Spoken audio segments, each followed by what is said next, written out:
essential services. I do think that's a good idea. I think they are essential and they do need to be supported financially by the county. So I hope you take that into consideration. I'm sure you've already made up your minds, but you do have support, at least from me, on that. And then also, Dan, I was wondering what you'd heard from the Heartland Risk Pool. Had anyone heard about this before you mentioned it? The policy that you're voting today? Okay, well, yeah, I went to the meeting Thursday, and Benton County, everybody got an ordinance. And at the meeting, Benton County called, I think, Tammy, and asked her before the meeting for a copy. Hardin County already has a similar ordinance, and it's working out well for them. So they're gonna take the material back to their boards, and they're gonna decide if they're interested or not. So aside from Hardin, who already had a separate ordinance, and Benton, who asked ahead of time, no one else had heard about this until they received a copy of it? No, I don't know. I don't know if they've heard about it or not. No one said anything. Okay. And what was the overall opinion from the other people that didn't have anything in effect? They were very willing to listen to it. I came away feeling that they were, had positive thoughts about it. But, I can't speak for them and their whole boards. Well, then just final comments for me. I've talked about this a couple times. It did seem like at least one of you came into these public hearings already having your mind made up, and that nothing that anyone in the public said would make any difference to your opinion. And that's just, it's very disheartening as a citizen to feel like you won't listen and consider information and concerns that people are bringing to you from the county. While that may not have been the case, that is kind of what it appeared, at least to me. And in my opinion, the public hearings are there so that citizens can voice their concerns and bring additional information, and I would hope that you would take that into consideration when informing your opinion on how to vote for this. And nobody stood up here to support this in our public hearings, and that should be an indication. And I still believe that this would be a great guideline. I just don't think it needs to be law for all of that, and that it seems like we're pushing through an agenda of someone that has no authority to be writing the law for the county. So again, that's my opinion. I hope that you decide to discard this, but I know that you've probably already made up your mind, so thank you for all this. I'll just tell you, like I told you a week ago, we're gonna get 3 new supervisors, could get 4, possibly get 5. I think the ordinance would be very helpful to those people. The rules have changed somewhat from the state to where, fine, if you don't do everything just right, the rules are you're gonna get fined. Right. You're individually gonna get fined. The county's not gonna get fined. If I screw up, I'm gonna get fined. Right, and with adding this ordinance, you'll get fined twice, No, you once by can't. the state, No, once you by the can't. county. And we asked the attorney that, and he said, no, that's right, not right. You will not get fined twice. Well, But I would think if you had an ordinance like this, it would be very helpful to new people. It would have been very helpful to me. It condenses it, makes it easier to read. You start digging through those code books, and I'm not an attorney. Attorneys write those books, and to me, you gotta be pretty sharp to understand it. This really comes down to layman's terms. It's easy to understand. I think it'd be there's very already a layman's term, easy to understand condensation of the code for county supervisors in that state association manual. Okay, I'm just telling you, I'm just kind of giving you a little bit of explanation of why I'm for it. All right. Thank you. Thank you.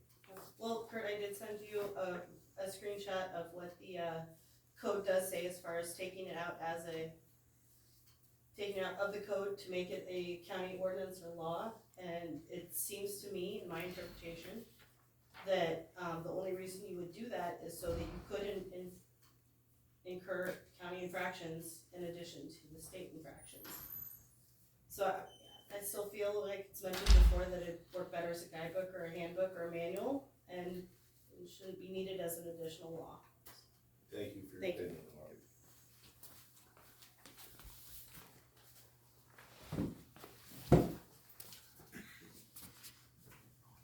I didn't bring anything prepared this morning other than you mentioned last week that, we changed the rules and things got better. We started following the rules is the reason things got better.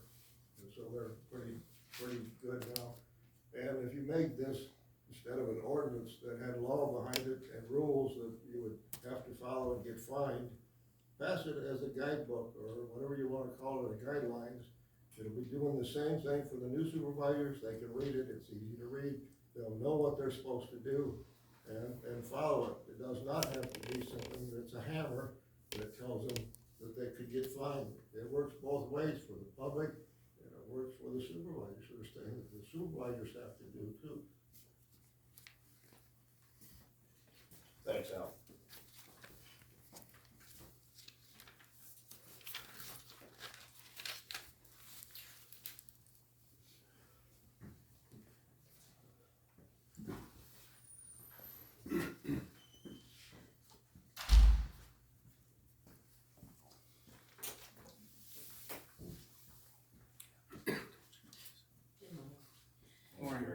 So, when there are 5 supervisors, whether they're new or not, they will be public servants, and if the public can't come in here and talk, then who will the 5 supervisors be serving, plus all of the rest of the administrators in the county? Shutting up the public is not freedom of speech in this room or to a limit to a organized and well-behaved limit, but also it's not getting the information out. And we have brought so much information into this room in the last 2.5 years. Stuff we never knew, we went out and dug it out, and all of us have different sources to do that. So,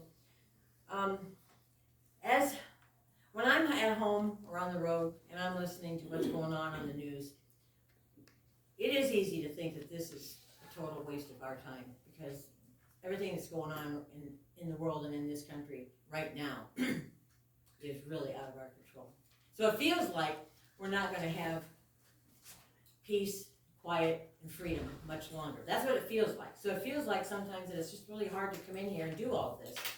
And then we should just stay home and forget it, get back to work with our own stuff, and just let it happen. However, that's not occupying, and that's not doing our best job to be good Tama County citizens. And so, as things get uglier, I did talk to Tammy about this, as things get uglier, I can see where she would want massive regulations to try to control some of what could happen sooner or later. And that's why these races are so important, is to pick out people that will be able to handle what's coming. And it is coming, because it's here already. But for right now, with the people that you fellows are working with, and the people that are still coming to these meetings, and the people that are still the primary Tama County citizens, and the voters, and the taxpayers, I would plead with you to make this just a suggestion and not a law, please. Because these are the people that you will be seeing for the rest of this year, and God help us in the next year. Thank you. Thank you, Karen. Thank you, Karen. You knew I had 2 cents. 90 days. Right? You only got 5 minutes? I got 6 minutes. Oh, It worked pretty good the last time. What's wrong? I was reading the minutes. Does Laura list all of us that are speaking at the meeting? No, Like today? But not at the in the hearing? official minutes, no. Okay, but in your copy, Yes, For the the- copy is there, for the yes. public hearings we Yes, had. I'm only required to put action items in the minutes. Sometimes I put a little more in there. Okay, thanks. Mm-hmm. I think I've said in the past, I've been on boards, I want public input. And I see this ordinance as restricting public input. And so, let's see. I also feel, Tammy wrote this, I don't think she's got the authority to write that. And that's just my opinion. So, and, no matter what you guys do today, 6 months when 1st of January runs around, if that new board that's on here decides they don't want this ordinance, what's it take to eliminate an ordinance?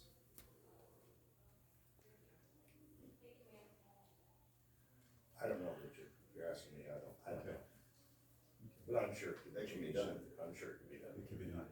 I'm sure there's probably 3 more hearings involved. 3 more hearings? I would guess. Okay. That's all that's on my list. In my opinion, we don't need this. I think we have enough currently in place that we don't need a more restrictive. Table it, wait and see once what other counties do. Don't do it first. So, thank you very much, guys. That's Richard, you're Richard.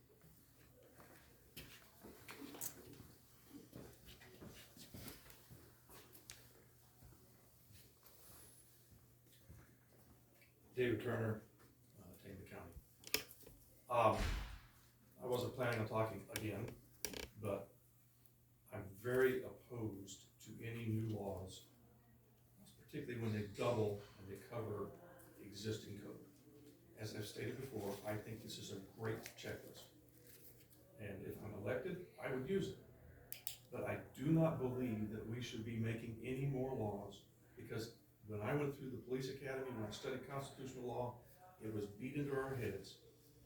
Any law that you pass infringes on somebody else's liberty. Whatever that liberty is, it infringes, whether it's a good thing or a bad thing.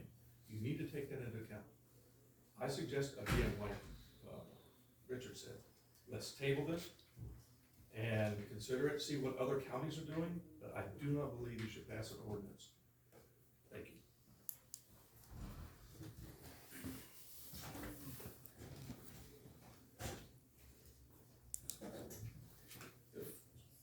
Everybody's done. I have a paper here that came from an individual, used to be a supervisor, and then he went and worked for ISAC. And he was the one teaching classes to the new supervisors that come in as to what you can and can't do. And his copy here, and he has offered to come down here and teach us too, after the elections and stuff. Had a lengthy phone call with him, or talk with him, but we have a paper here. It says, it is probably best to adopt the meeting ordinance to give direction for future board members. It is difficult to read and fully understand the Code of Iowa, which this ordinance combines and places in print the rules and regulations for the Tama County Board of Supervisors to follow. What was that person's name? Mike Lindsay.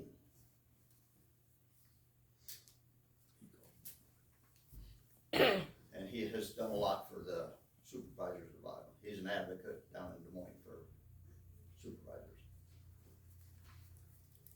Or has been.